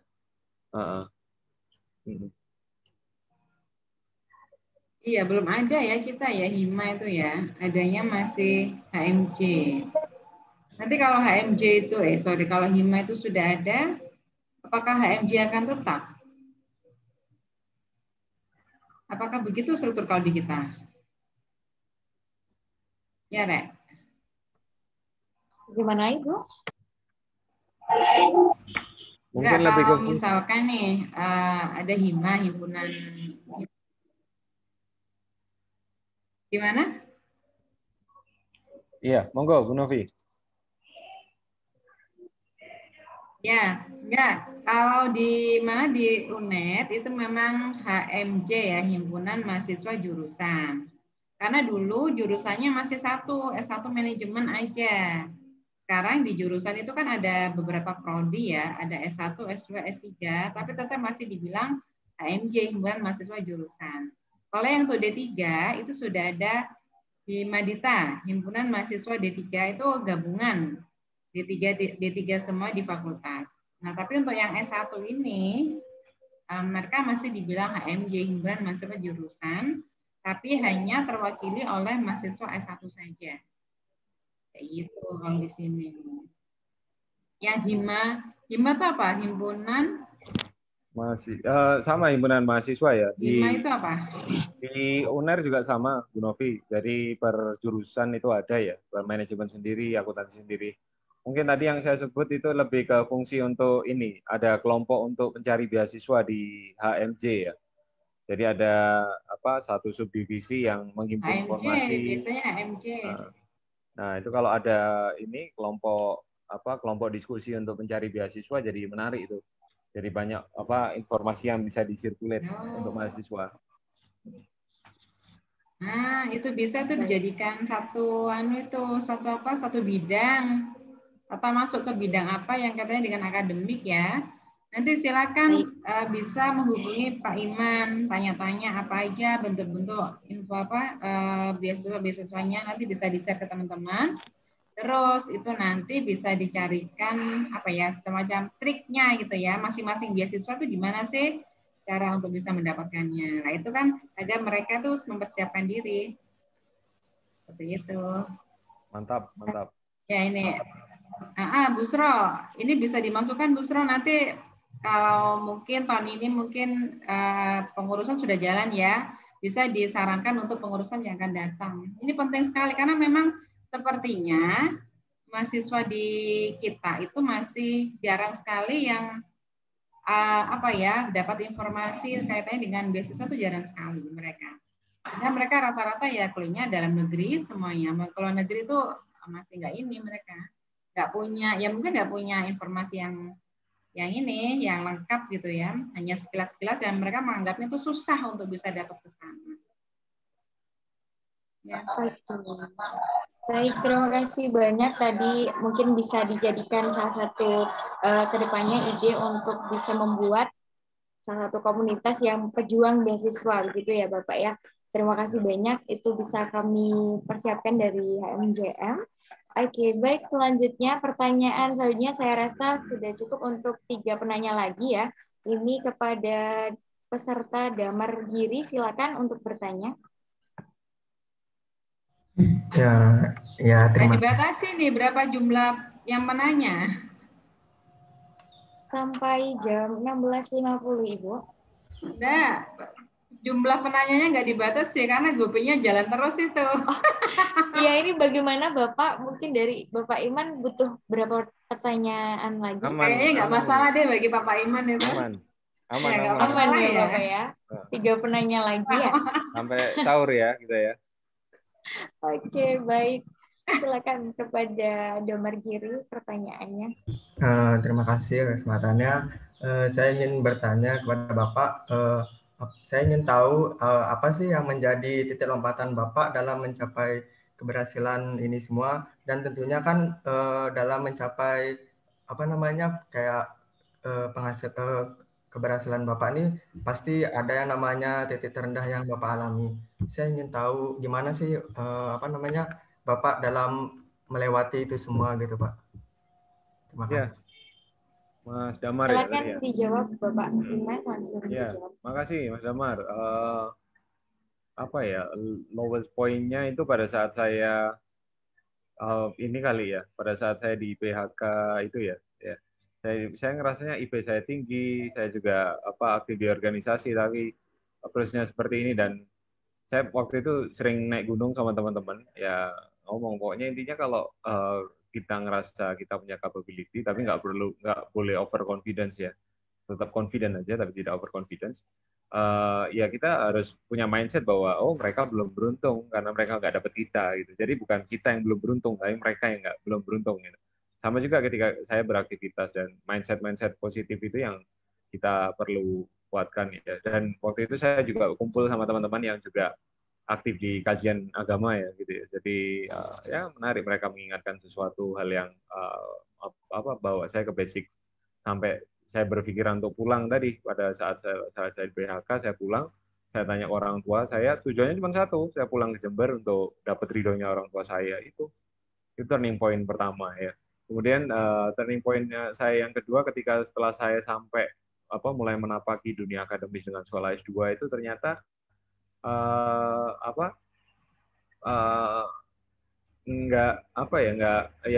butuh effort lain yang saya harus belajar lagi, kemampuan organisasi dan lain-lain tidak terlalu ini pada saat itu. Saya sempat bersahabat baik dengan namanya Azman Muammar, itu ketua presiden BEM UI, dan beliau satu angkatan di Cengkung dengan saya. Nah, itu saya belajar banyak dari beliau juga pada saat itu, dan beliau sekarang di LPDP ya. Jadi kalau LPDP sosialisasi biasanya dia datang ke UNER gitu, dan kita ngobrol-ngobrol bareng sama dia. Nah, itu turning point-nya, dan yang bikin bounce back lagi itu adalah saya ngerasa kok saya harus selalu dekat dengan orang tua saya. Jadi tapi alhamdulillah saya tidak diperlakukan sebagai anak-anak gitu. Jadi saya diperlakukan sebagai kawan gitu ya sama orang tua saya gitu. Walaupun proses itu cukup panjang gitu ya, tapi saya selalu mungkin hampir seminggu 3 kali, mungkin dulu ya sering sekali ya 2 kali, mungkin sekarang seminggu sekali. Itu saya telepon ya cuma dengerin orang tua saya ngomong. Udah, orang tua saya mau ngomong apa ya sudah saya dengerin gitu. Dan itu membuat saya nyaman gitu, karena orang tua saya selalu tahu apa yang dilakukan orang tua saya, dan orang tua saya tahu apa progresnya, dan cuman itu yang bisa saya berikan ke beliau ya. Cuman saya cerita, saya diundang ke luar negeri mah, nah seneng banget saya diundang. Ini saya kemarin dapat penghargaan dari menteri. Nah itu karena saya nggak bisa ngasih yang lebih dari itu ya. Mungkin itu yang saya pikir jadi yang membuat saya lancar ya lainnya ya. Dan saya nggak kebayang, mungkin saya dosen di UNER yang punya asisten paling banyak. Asisten saya itu yang full time mungkin hampir 10 ya, yang mungkin 12 yang full time. Yang part time itu bisa 30-40-an yang part time bantu saya riset itu. Nah, kawan saya di luar negeri yang bantu saya riset. Itu siapa yang bayari? Yang bayar pakai duit. Itu siapa yang bayari? Pakai duit dari pemerintah tadi. Yang itu ya? Oh iya, duit yang saya dapat dari Simlitapmas berapa ratus juta. Nah itu yang buat mereka. Mereka kita bayarin ini Bu Novi, SPP gratis ya. Kemudian dapat uang saku per bulan 1 juta. Kemudian kalau mau conference ke luar negeri kita bayarin juga. Nah itu yang fasilitas yang kita kasih ke mereka. Dan mereka cukup senang. Nah itu sih mungkin yang ini ya. Dan alhamdulillah setiap saya dikasih amanah itu saya juga bertemu dengan orang-orang. Saya nggak boleh ngeklaim diri saya baik gitu ya, tapi saya selalu belajar untuk menjadi pribadi yang baik. Nah, ada hadisnya itu bahwa ruh-ruh yang baik akan berkumpul dengan ruh-ruh yang baik juga. Jadi pastikan diri kita selalu belajar untuk berbuat baik itu teman-teman. Jadi biar ya enak, kalau ketemu orang baik kan enak kan. Kekhawatiran kita untuk dihianati, kekhawatiran kita untuk ditinggal. Kalaupun ditinggal juga it's okay, no problem, karena kita merasa bahwa diri kita insya Allah berbuat baik. Jadi kita ditinggal orang ya kita punya keyakinan, oh ya bisa jadi mungkin dia bukan partner yang cocok untuk riset dengan saya. Dan ya mungkin itu. Nah. Baik, terima kasih banyak kepada Damar Kiri. Bagaimana? Apakah ada feedback dari yang disampaikan oleh Bapak? Terima kasih ya Pak ya atas ini Pak. Sama-sama. Ini yang cewek mana nih? Cowok semua nih yang tanya nih. Oh iya, ini Bapak ada dari Kak Yunita K, dari peserta ISS. Silakan kepada Kak Yunita. Sudah mengingatkan juga sebelumnya sisa waktu yakni 10 menit lagi untuk sesi tanya jawab. Silakan Mbak Ini. Sebelumnya terima kasih moderator atas waktunya. Di sini saya akan menanyakan terkait tadi kan sebelumnya di sesi pemateri itu Pak Iman kan menjelaskan bahwasanya beasiswa itu sangat luas gitu Pak. Dan di sini pertanyaan saya itu sesuai dengan pengalaman teman saya bahwasanya link-link beasiswa itu yang di-share baik di Instagram, di Google ataupun dimanapun itu kan banyak. Nah, namun banyak link-link itu yang sedikit hoax gitu loh Pak. Sedangkan waktu kita klik link yang menurut kita itu mampu di bidang itu dan dalam jangka panjang itu nggak ada respon yang baik gitu Pak dari link yang kita ikutin gitu. Nah, menurut Bapak sendiri yang sudah memiliki pengalaman luas di bidang beasiswa ini, trik and tipnya kita memilih link yang memang benar-benar akurat itu seperti apa ya Pak? Agar kita itu nggak asal klik link itu gitu. Terima kasih. Terima kasih kepada Mbak Yunita pertanyaannya, bagaimana kita bisa memilih link yang sesuai dan tips and trik dari Bapak Iman. Silakan. Oke, terima kasih Yunita atas pertanyaannya. Menurut saya, dulu zaman saya cari beasiswa itu belum terlalu banyak hoax ya. Sekarang informasi lebih banyak disperse, lebih mudah didapat, tapi malah apa istilahnya reliability-nya jadi rendah gitu ya. Nah, ada dua hal mungkin yang bisa dicek ya. Pertama, apakah websitenya itu terafiliasi dari sumber pemerintah ya, dari pemerintah negara tersebut ya. Nah, contohnya waktu kakak saya dapat Swedia, itu saya coba cari pemerintah Swedia atau kedutaan Swedia, itu cari websitenya, kemudian ditelusur linknya kemana, beasiswanya ada apa enggak gitu ya. Jadi cari beasiswa dulu saya cari ininya ya, cari kampusnya ya dan cari kotanya ya. Jadi itu penting juga. Jadi jangan sekedar daftar kampus kalau menurut saya ya. Pertama kalian perlu tahu juga environment-nya seperti apa. Qadarullah, alhamdulillah saya dapat tempat kampus yang sebelahnya itu mall, shopping mall. Jadi begitu saya pusing dapat tugas dari supervisor, saya nge-mall gitu ya, balik lagi, pusing lagi ke mall lagi, masih pusing mall terus gitu ya. Nah terus cukup menarik untuk mencari beasiswa dengan cara kita punya priority dulu ya, dari kita. Jadi kita nggak sekedar daftar beasiswa. Kemudian yang kedua, coba telusuri website dari universitasnya. Biasanya sebagian besar website universitas itu mereka menyediakan funding option. Termasuk ketika saya apply S2, S3 ya utamanya ya. Saya dapatnya dari funding option itu. Jadi waktu saya browsing ke Inggris, University of Manchester, saya lihat funding option-nya apa. Ada nggak yang kira-kira saya bisa compete di situ? Kalau ada, saya coba kontak profesornya. Nah, itu conventional way yang saya pakai, dan itu lebih safe menurut saya, karena kita langsung merujuk pada websitenya. Instead of kita dapat link yang sudah dari tangan keberapa gitu ya. Which is mungkin bermanfaat juga untuk mengantarkan kita ke website yang utama, tapi menurut saya mungkin dicoba dibalik. Kalau mau memverified, ya dibalik, dapat website terkait dengan studi di Italia gitu. Coba cari ke pemerintah Italia atau studi in Italia ya, atau macam kan ada studi in Holland itu kan, ada studi in Australia. Seperti itu mungkin ya.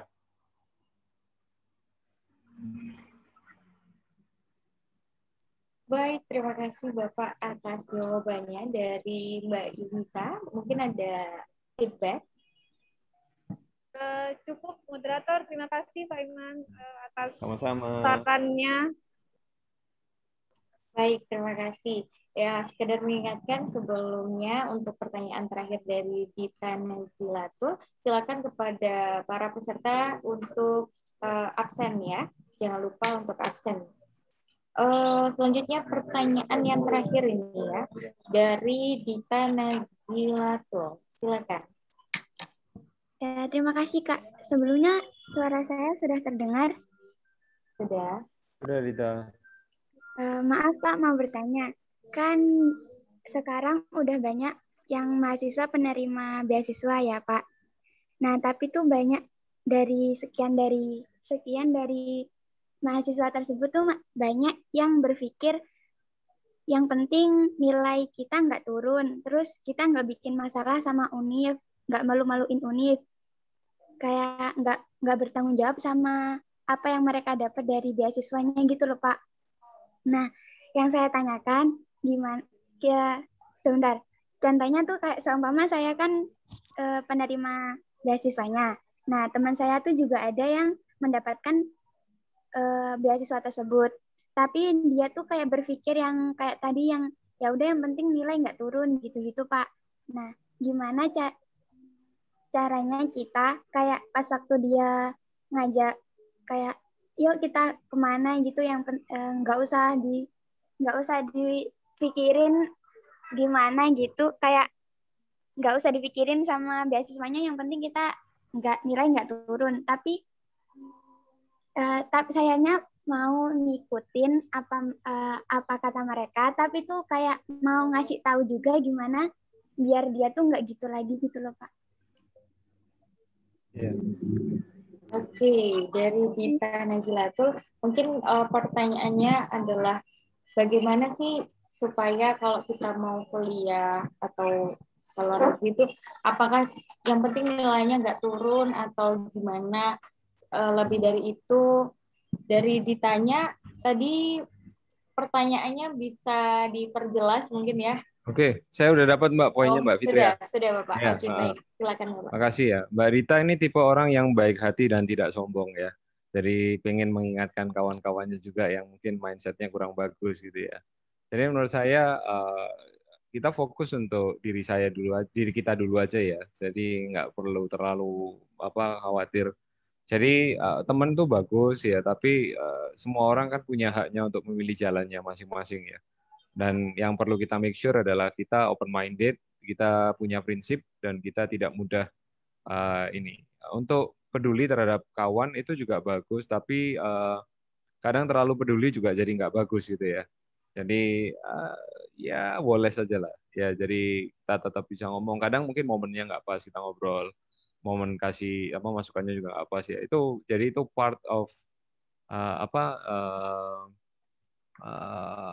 part of our life yang kita harus wise juga ya. Jadi nah, terkait dengan behavior teman-teman yang dapat beasiswa yang mungkin saya yakin itu sebagian kecil saja. Saya yakin sebagian besar yang dapat beasiswa itu mereka punya mentality yang bagus ya. Nah, menurut saya kalau saya sih saya nggak ini ya kita fokus apa yang bisa kita berikan untuk orang lain. Jangan kita fokus apa yang kita bisa dapat dari orang lain gitu ya. Kalau kita fokus apa yang kita dapat dari orang lain, seperti tadi hasilnya bahwa kita udah dapat, ya sudah, yang penting kita dapat, yang penting nilai nggak turun, yang penting tetap dapat, nggak masalah sama universitas ya, which is menurut saya ini kasihan ya, akhirnya kayak gitu. Nah, mending ketika kita dapat rezeki dari Allah melalui orang lain, kita pikirkan gimana caranya kita giving value yang kita punya ke orang lain. Kita mungkin nggak bisa kasih beasiswa juga ke orang lain, tapi kita mungkin bisa pikirkan gimana caranya keilmuan yang kita dapat dari beasiswa yang diberikan itu bisa berbenefit untuk orang lain. Ya itu sih. Keep it simple ya. Jadi coba ambil yang positif, jangan terlalu bingung sama orang lain ya, karena orang lain sudah punya dikaruniai Allah pikiran dan kemampuan untuk memikirkan dirinya sendiri. Jadi tapi kita tadi tetap memastikan bahwa kalau kata Rasulullah itu khairun nas anfahum dinnas ya. Sebaik-baik manusia itu manusia yang paling banyak manfaatnya untuk orang lain. Udah, kita mikirin kayak gitu aja gimana caranya kita bisa manfaat untuk orang lain. Ya, hope it helps gitu. Terima kasih banyak. Mungkin dari Dita Nazilatul, apakah ada feedback? Sudah Kak, terima kasih. Baik, terima kasih banyak atas antusias dari para peserta tadi ya. Mohon maaf juga kalau mungkin masih ada yang ingin bertanya, tapi karena waktu sudah habis ya, mungkin kita bisa lanjut juga di lain kesempatan dengan lain topik bersama dengan Bapak Iman Harimawan. Luar biasa sekali. Saya menyimak bahwa memang ada sisi yang sangat menarik dari Bapak Iman Harimawan, yakni bahwa beliau ini tidak langsung begini jalannya langsung lurus enak itu tidak, tapi beliau juga pernah di PHK, kemudian juga beliau pernah memiliki kemampuan bahasa Inggris yang memang belum dikatakan sempurna, tapi beliau ternyata bisa membuktikan hari ini beliau dengan segudang prestasi dan juga pengalaman dan memperoleh gelar PhD-nya. Semoga teman-teman bisa mengambil manfaat dan juga motivasi dari sharing session hari ini. Nah, acara yang selanjutnya yakni closing statement. Dimohon kepada Bapak Iman Hermawan memberikan closing statement pada sharing session kali ini. Silakan, Bapak. Makasih, Mbak Fitria. Ini teman-teman yang saya banggakan, para future leaders ya, para pemimpin masa depan. Apa yang saya dapat sekarang itu tidak lepas dari karunia Allah, dari kemurahan Allah pada saya. Jadi tugas saya adalah memanfaatkan ini agar bisa bermanfaat untuk orang lain, dan itu salah satu bentuk syukurnya. Dan kemudian terus mengembangkan potensi yang ada dan terus mencoba menggait manfaat. Saya punya mimpi, mungkin pusat kajian saya per tahun bisa menyekolahkan 50 mahasiswa di, mudah-mudahan bukan hanya menyekolahkan dalam negeri tapi di luar negeri juga, di mana banyak pihak-pihak yang terfasilitasi dan juga membantu mereka untuk juga giving back to Indonesia, giving back to the world, apa yang sudah Allah karuniakan kepada dia. Dan saya yakin di sini banyak orang-orang hebat dan calon pemimpin-pemimpin yang sangat hebat. Jadi jangan cepat puas diri ya. Kalau kalian nomor 1, nomor 2 di maaf di UNED mungkin di kampus lain belum tentu kalian nomor 1, nomor 2 gitu ya. Bisa jadi nomor berapa gitu ya. Saya pun juga sama di situ. Ada satu teman saya di ITB. Waktu masuk ITB ditanya, kamu bangga masuk ITB? Saya yakin kalau Mbak Fitria ditanya, Bu Novi ditanya, bangga masuk UNED, jawabannya mesti bangga ya. Tapi si profesor itu bilang, jangan pernah bangga kalian masuk ITB. Coba lihat ITB di Asia nomor berapa, masukkan ranking dunia ITB nomor berapa. Ya, jadi jangan bangga, masih ada langit di atas langit, dan tetap semangat selalu. Terima kasih Bapak. Itu tadi merupakan closing statement dari Bapak Iman Hermawan bahwa ada langit di atas langit. Jadi jangan pernah cepat merasa puas, karena kita harus terus menggali potensi diri. Tidak ada namanya kata terlambat untuk mencari ilmu, dan teruslah mengejar ilmu itu ya. Oke, baik, kita tiba di penghujung acara. Luar biasa sekali sharing session kali ini ditutup dengan closing statement yang tentunya dapat menjadi salah satu motivasi bagi kita semua. Sebelum kita menutup acara sharing session atau inspiring sharing session pada kali ini, sekarang ini adalah dokumentasi oleh PDD ya. Dimohon untuk yang bertugas bersiap dan diingatkan untuk para peserta untuk mengaktifkan kamera ya. Kita akan berfoto terlebih dahulu. Silakan yang belum on kamera. Kepada yang bertugas PDD dimohon untuk bersiap ya. Dan jangan lupa untuk link presensi ya, silakan pada para peserta mengisi link yang sudah tersedia. Oke, apakah sudah semua? Yang belum silakan segera ya. Kalau biasa ini walaupun kita ada yang berpuasa ya, yang menunaikan puasa, harus semangat, kita ngabuburitnya kali ini sangat bermanfaat sekali bersama Bapak Iman Hermawan. Semoga ini bukan menjadi terakhir, tapi menjadi awal, nanti mungkin ada selanjutnya kita bisa ketemu lagi di lain kesempatan. Oke, sudah ya. Mungkin bisa dibantu PDD, kita berfoto, silakan dengan gaya terbaiknya, silakan. Saya hitung 1 sampai 3. PDD apakah sudah siap? Sudah. Oke, baik. Saya hitung 1 sampai 3 ya. 1, 2, 3. Oke, lagi ya. 1, 2, 3. Oke, terakhir. 1, 2, 3. Oke, baik. Sudah cukup ya. Terima kasih banyak kami sampaikan kepada Bapak Iman Hermawan, SEMB PhD, selaku Head of Erlangga Global Engagement. Semoga Bapak selalu sehat dengan keluarga, dan kita ketemu di lain kesempatan. Terima kasih banyak juga kepada Bu Novi Puspitasari SDMM selaku pembina HMJM yang telah memberikan kita banyak sekali bimbingan selama kita mengadakan beberapa acara ya. Dan juga terima kasih kepada seluruh panitia dan juga audiens yang sangat semangat sekali dengan pertanyaan-pertanyaannya. Selamat juga yang mendapat hadiah ya dari Bapak Iman sebesar 50.000, ini luar biasa sekali. Terima kasih Bapak. Oke, kita tiba di sebelum ditutup ya. Untuk diingatkan kembali, silakan mengisi presensi. Terima kasih banyak. Saya Fitri Wijayanti selaku moderator. Mohon maaf yang sebesar-besarnya apabila mungkin ada kesalahan dalam penyebutan ataupun ada kata-kata yang kurang berkenan. Kurang lebihnya mohon maaf. Akhir kata, wassalamualaikum warahmatullahi wabarakatuh. Waalaikumsalam warahmatullahi wabarakatuh. Terima kasih semua teman-teman. Pamit dulu ya. Waalaikumsalam.